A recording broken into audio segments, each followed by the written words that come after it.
প্রিয় দর্শক বন্ধুরা, আসসালামু আলাইকুম। আপনারা সকলে কেমন আছেন? আশা করি আপনারা ভালোই আছেন। আলহামদুলিল্লাহ, আমিও অশেষ আল্লাহর রহমতে ভালোই আছি। আর আমি এই বিকালবেলায় অনেক দূর থেকে গাড়লগুলোকে খাওয়ায় নিয়ে আসছি। খাওয়ায় নিয়ে আসার পথে একটা ভিডিও করলাম আমার বাড়ির কাছাকাছি এসে পুকুর পাড়ে। দেখেন কীরকম সিরিয়ালবদ্ধভাবে বাড়ির দিকে অগ্রসর হচ্ছে। আমি সামন দিকে ভিডিও করতে করতে পিছিয়ে যাচ্ছি, আর গাড়লগুলা আস্তে আস্তে দলবদ্ধভাবে সিরিয়ালভাবে বাড়ির দিকে আসছে। তাহলে বিশেষ করে আমি বেশ কিছুদিন যাবৎ ভিডিও দিতেছি আপনাদেরকে দেখানোর জন্য।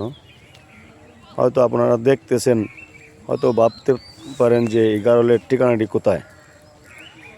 আমার এই গাড়লের খামারের ঠিকানা হলো ময়মনসিংহ ডিস্ট্রিক্ট, ঈশ্বরগঞ্জ থানা, সোহাগী ইউনিয়ন, সোহাগী বাজারের পাশেই। আলহামদুলিল্লাহ, আমার গাড়লগুলা খুব ভালো আছে। দোয়া করবেন সকলেই। এই বলে আমার ভিডিওটি এখানে শেষ করলাম।